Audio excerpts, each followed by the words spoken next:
Bonjour à tous, c'est Windevners. On est samedi, nouvelle vidéo YouTube sur Windev et le W langage. On a vu samedi dernier, on a commencé à parler du champ carte de Windev. On va continuer aujourd'hui.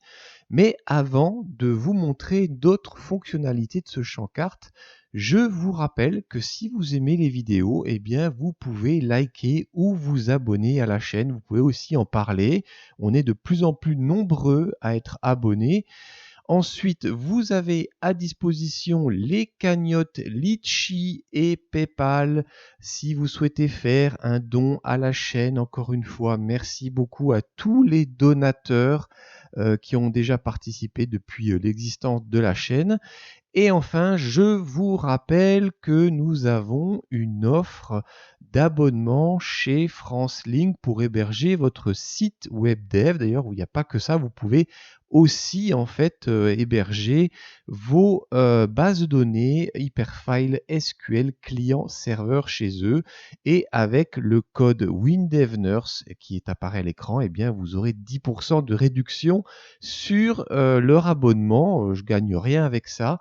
C'est un cadeau qu'ils nous ont fait en fait en me contactant sur la chaîne et je les remercie grandement. Alors on va continuer aujourd'hui avec le champ carte et puis on va travailler ça encore une fois sur le PC. Allez, on y va. Alors, le champ carte de Windev, on revient sur ce qu'on a vu la semaine dernière. Donc, on a découvert en fait les API de Google Maps pour pouvoir utiliser les fonctions. On a obtenu une clé de licence. Et bien maintenant, on va un petit peu utiliser ça. Je vous rappelle d'ailleurs que quand on ouvrait notre champ carte, voilà ici, hop, je fais un petit test. Eh bien, voilà, on tombe sur une carte. Bon, maintenant, l'idée, c'est quand même un petit peu de se déplacer dans cette carte. C'est ce qu'on va voir aujourd'hui. On va un petit peu découvrir comment ça fonctionne, un peu tout ça. Alors, déjà, comment est-ce qu'on peut se positionner sur une carte? Alors moi, j'aimerais bien, par exemple, me positionner sur, je sais pas, le Vatican. Non, peut-être pas le Vatican, mais on va se positionner sur Bruxelles en Belgique. Alors pour faire ça, je vais appeler une fonction en W langage qui est, alors hop, j'ai créé un petit bouton, positionner la carte sur. Alors ce qu'on va faire, on va surtout positionner la carte sur le lieu. Ici, c'est un champ de saisie lieu. Et on va faire ça ensemble. Pour faire ça, pour faire ça, c'est très simple en fait parce que je dirais que Windev, ils nous ont quand même beaucoup mâché le travail. Normalement, si vous lisez la documentation de l'API de Google Maps, en fait, tout fonctionne en fait par requête, donc il faut envoyer la requête sous un certain format. Et en fait, ce que fait Windev dans leur langage de programmation et donc dans le W langage, c'est qu'il nous crée des fonctions directement formatées pour pouvoir utiliser par exemple l'API de Google Maps. Alors, ça a un avantage et ça a un inconvénient. C'est-à-dire qu'en fait, le gros avantage, c'est que bien sûr, ça va nous faciliter le travail pour être très très très productif rapidement. L'inconvénient, bien sûr, c'est qu'il faut que le W langage soit toujours à jour, et donc ça implique en fait, d'acheter en fait souvent les dernières licences de Windev. Alors, dernière licence, pas obligatoirement toujours la dernière licence, mais par exemple, historiquement, moi j'ai été confronté à une situation où un jour, Google a un petit peu changé ses API, sur le fonctionnement de ses API pour les champs cartes. Et là, tout d'un coup, ça fonctionne plus. Et là, vous devez en fait avoir la nouvelle licence. Alors, on peut critiquer ça, mais enfin, moi, je trouve que c'est très positif parce que ça nous soulage beaucoup en termes de programmation. Alors, on voudrait se positionner sur un champ, un endroit particulier. Donc, pour se positionner, on va faire appel à une fonction, mais alors toute bête du W langage qui s'appelle carte, affiche, position. Voilà. Alors regardez, déjà en fait, c'est là où, toujours pareil, W langage, très pratique. On vous préformate un petit peu le truc, on vous dit voilà comment s'appelle le champ carte, et il vous propose déjà d'ailleurs, la carte que j'ai appelée carte test. Et puis, on fait une petite virgule et il vous demande la position. Alors, la position, vous pourriez par exemple marquer comme ça, Paris, France. D'ailleurs, on va tester déjà comme ça. Hop, je fais un petit go. Donc là, vous voyez que bon, bah, la carte, elle est... alors, je vais la zoomer un peu quelque part, comme ça. Et puis, je vais cliquer sur positionner la carte. Et là, vous voyez que, hop, il met directement au centre de la carte eh bien, la ville de Paris. Alors, ce qu'il faut savoir, c'est que si on part initialement du champ carte, on a une vue très générale du monde. Et si je mets Paris, vous voyez, ben là, il a automatiquement centré, mais on voit rien. Par contre, si je commence à zoomer, alors sachez que quand vous zoomez, en fait, comme ça va toujours zoomer sur le point où se trouve votre souris. Voilà, bon là, je vais zoomer quelque part, je sais pas où. Je clique Paris, j'ai gardé un certain degré de zoom. D'ailleurs, je vais vraiment avancer comme ça. Et je positionne sur la carte Paris. Et vous voyez qu'on a gardé le même zoom, mais on s'est localisé sur un point de Paris. Bon, on ne sait pas vraiment lequel pour le moment, mais au moins déjà, on peut se positionner. Donc maintenant, ce que je vais faire, je vais simplement modifier mon code. Je ne vais pas appeler, bien sûr, Paris-France, mais je vais appeler, par exemple, ce que je saisis dans, par exemple, lieu. Le champ de saisie, lieu.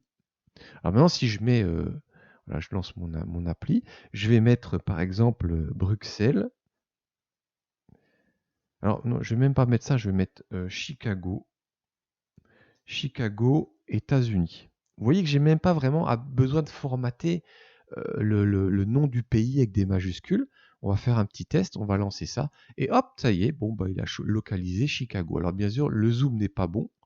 Donc je me mène un peu n'importe où là. Chihuahua, tiens. Ah bah tiens, j'ai un chien d'ailleurs, c'est un mix de Chihuahua. Et je clique sur Chicago, États-Unis, et hop, voilà, je me retrouve.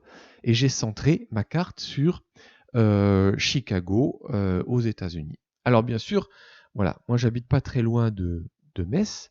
Là, alors je vais vraiment bien zoomer sur Chicago. Et je vais écrire par exemple une rue bien connue à Metz qui s'appelle la rue Serpenoise, Metz. Et je positionne ma carte. Et voilà, la rue Serpenoise se trouve au milieu de la carte. Alors bien sûr, le zoom n'est pas assez grand. Mais si d'ailleurs je fais ici un petit clic, vous allez voir qu'on va voir apparaître, voilà, ici, la rue Serpenoise. Donc il a automatiquement transformé l'adresse en point GPS. Alors bon, tout ça c'est bien, mais vous savez qu'on utilise dans nos GPS des coordonnées GPS. Alors c'est là où c'est un petit peu intéressant d'apprendre à coder, parce que quand on commence un petit peu à rentrer dans le domaine de la cartographie, on se dit mais tiens, comment ça fonctionne ça? Et en fait avec notre petit intérêt, on va un petit peu chercher des infos, et on se rend compte que ben en fait Windev ils sont quand même allés plus loin quoi. Ils se sont dit tiens, pourquoi la personne n'aurait pas envie directement de localiser un endroit qui soit une coordonnée GPS. Bon, eh bien, allons-y, on va localiser un endroit ensemble avec des coordonnées GPS. Mais, petite question, comment ça fonctionne le GPS? Alors là, j'ai pris une petite page simple de Google, j'ai cherché dans les champs, dans les types d'images, coordonnées GPS. Alors ce qu'il faut savoir, en fait, que pour avoir des coordonnées GPS, il faut avoir une altitude. Bon, là, ça ne nous intéresse pas vraiment. Mais par contre, il y a deux choses importantes. C'est qu'il faut avoir la notion de latitude et la notion de longitude. Alors, hop, je vais faire relancer ma petite application Point to Fix qui me permet un petit peu de dessiner sur la carte. Et alors, ça veut dire quoi? Ben, ça veut dire en fait qu'en gros, eh bien, on a on a créé des lignes verticales sur la Terre et des lignes horizontales. Les lignes verticales, en fait, alors elles sont là, je vais vous mettre une petite flèche, elles sont ici, voilà. On parle de latitude nord et de latitude sud. Vous voyez d'ailleurs que ça part ici de 0 degré.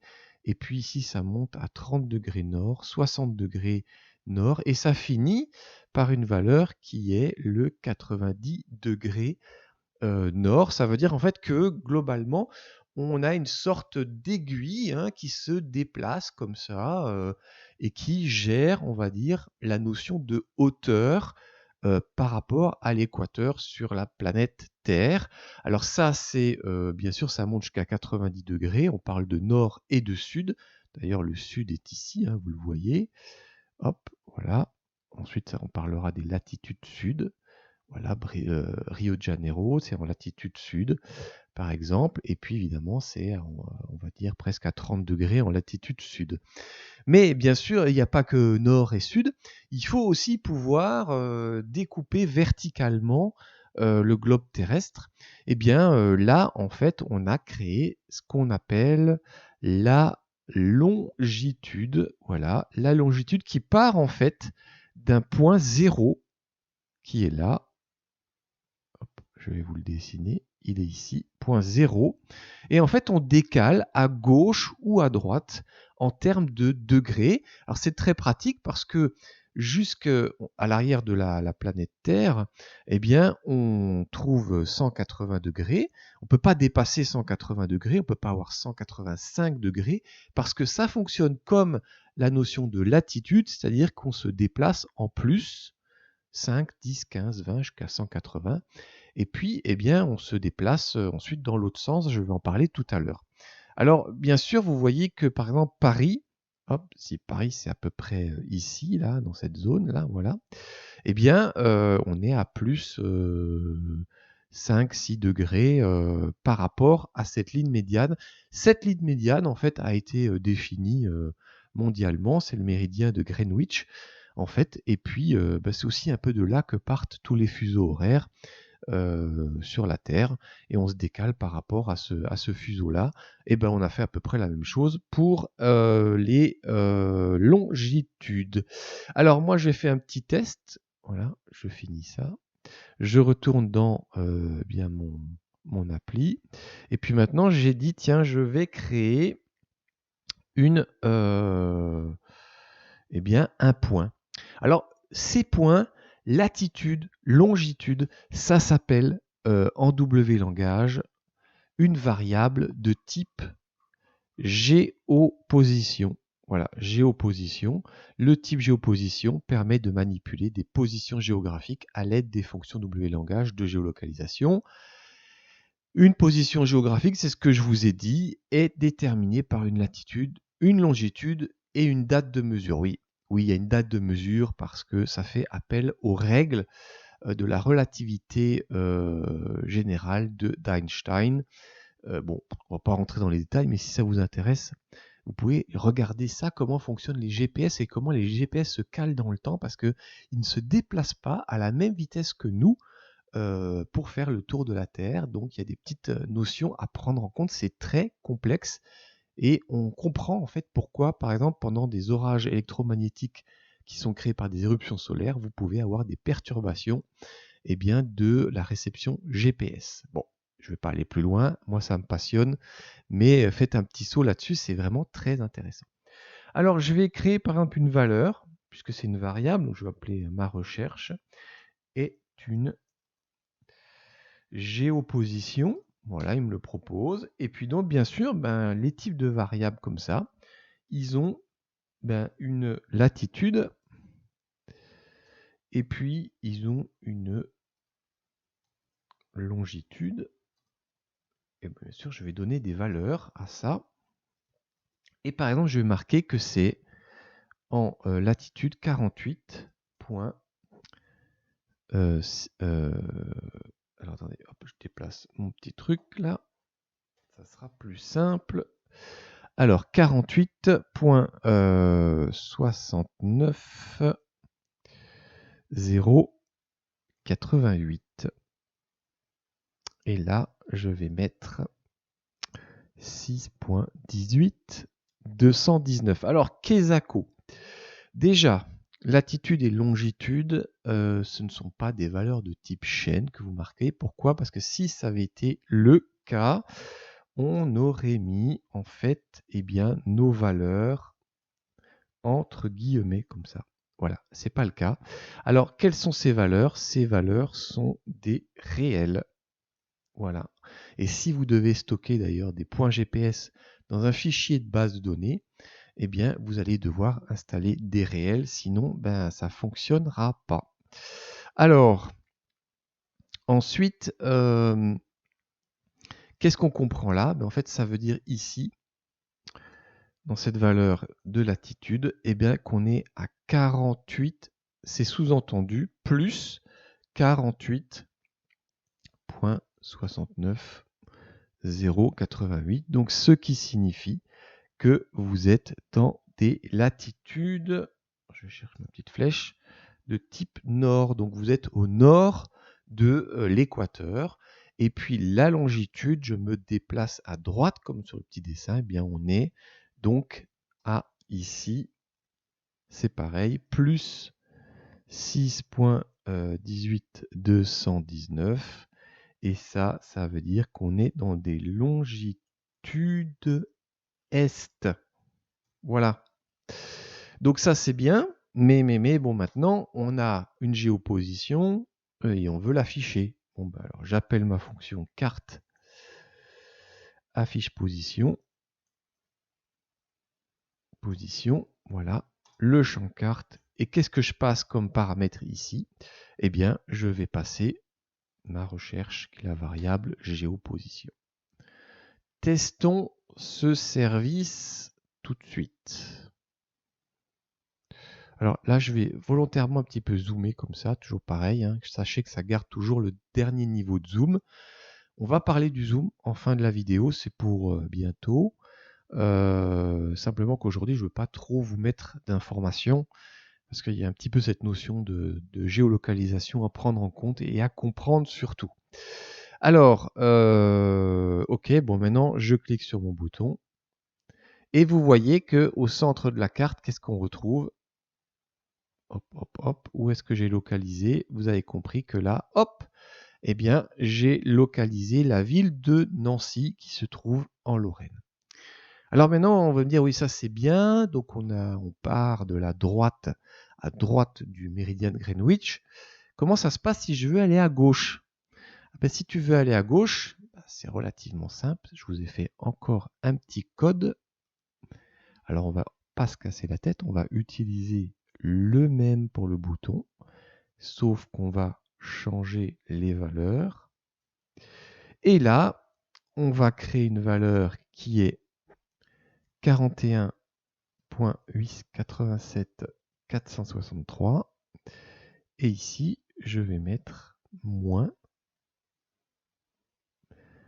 87.63.868. Alors, c'est là où vous comprenez en fait pourquoi est-ce qu'on utilise des réels. On utilise des réels parce que bien sûr, les réels, vous pouvez mettre des valeurs négatives. Voilà. Donc simplement, c'est pour ça. Donc l'idée, c'est quoi? Quand on lit ce code, j'ai du plus, donc je suis au nord de l'équateur. Mais par contre, ici, j'ai du moins, ce qui signifie que je me déplace en fait à partir du méridien de Greenwich, mais cette fois-ci, je me déplace vers la gauche ici à l'écran. Alors, on va un petit peu voir quelle était cette position que j'avais trouvée. Hop, je fais le petit go. Voilà. Je zoome simplement pour que ça soit un peu plus clair et je vais à l'ouest.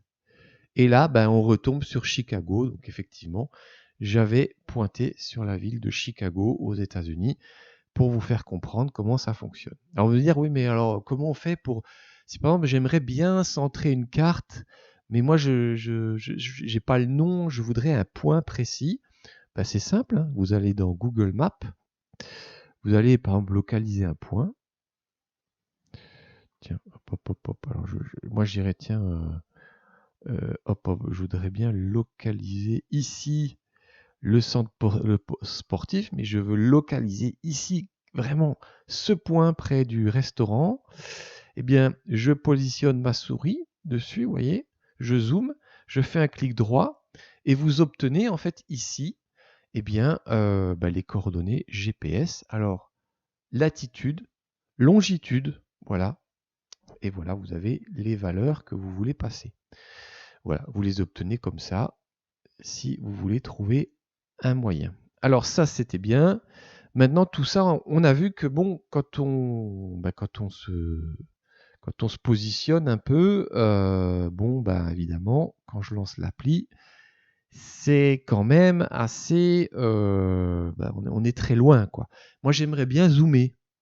Oui, pour zoomer, soit vous faites à la souris, mais rappelez-vous, vous allez zoomer sur le point où la souris se trouve, soit vous avez le petit plus à l'écran. Oui, mais vous voulez que l'utilisateur de votre application, eh bien, il voie à un certain, on va dire à une certaine distance, qu'il soit pas trop éloigné, mais assez proche pour comprendre où il est. Eh bien, pour faire ça, en fait, il y a la fonction zoom. Donc, on va utiliser bien sûr la fonction zoom. Alors, je vais ici aller dans mon code. Vous voyez, ici, j'ai marqué zoom de 1 et ici, j'ai marqué de zoom à 21. Il faut savoir que vous pouvez en fait étager votre niveau de zoom de 1 à 21 avec WinDev. Et vous ne pouvez pas faire de chiffres à virgule par contre. Hein. C'est vraiment toujours un entier que vous devez passer. Alors, bien simplement, là, je vais faire un petit test sur la ville de Chicago. Je vais... Alors, c'est Nancy, pardon. Et ce que je vais faire simplement, je vais faire un carte affiche position. Et puis, je vais préciser ici que mon champ carte test .zoom égale 8, par exemple. Donc là, on va tester. Et puis, ce que je vais faire, je vais prendre exactement le même code pour aller positionner un zoom à 18. Alors, aussi, rappelez-vous d'une chose. On avait fait les API de Google.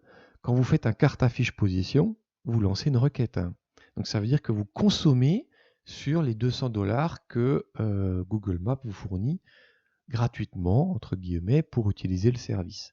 Donc, bien sûr, si vous rafraîchissez des cartes à intervalles réguliers, calculez quand même bien quels sont vos besoins pour ne pas avoir de surprise. Rappelez-vous d'ailleurs que dans la vidéo précédente, je vous ai montré qu'il y avait aussi des possibilités d'alerte quand vous atteigniez le montant de $200 qui est offert par Google. Alors on fait ça, hop, c'est parti. Je fais mon petit zoom pour pointer sur Nancy. Je clique. Là, on est sur un zoom. Ah, j'ai mis 4. Non, j'avais mis 8. Donc, vous voyez que là, quand on se rapproche du 1, bon, on a cette vision-là. Mais si je me rapproche du 21, vous voyez que le degré de zoom devient de plus en plus précis. Donc, 1, c'est un zoom mondial. 21, c'est le zoom le plus précis que vous allez pouvoir obtenir. Alors, bien sûr, vous pouvez tout à fait, par exemple, créer une petite logique pour remplacer ce bouton de plus et de moins en incrémentant de plus 1 ou moins 1 en cliquant sur un bouton. Ça, c'est comment ajouter une valeur à un entier. On l'a déjà vu dans les cours sur la chaîne. Voilà, donc aujourd'hui, on a un petit peu appris à positionner un point au milieu de la carte. On a appris un petit peu à comprendre les géopositions, se déplacer sur la planète Terre, bien sûr, et puis à utiliser le zoom. Prochaine vidéo, on va un petit peu parler des marqueurs, comment les mettre en place, etc. Récupérer aussi, vous avez vu, j'ai fait un petit bouton, la latitude et la longitude d'une adresse ou d'un point sur la carte que vous avez à l'écran. Voilà, c'est tout pour aujourd'hui. Je vous dis à samedi prochain pour la prochaine vidéo.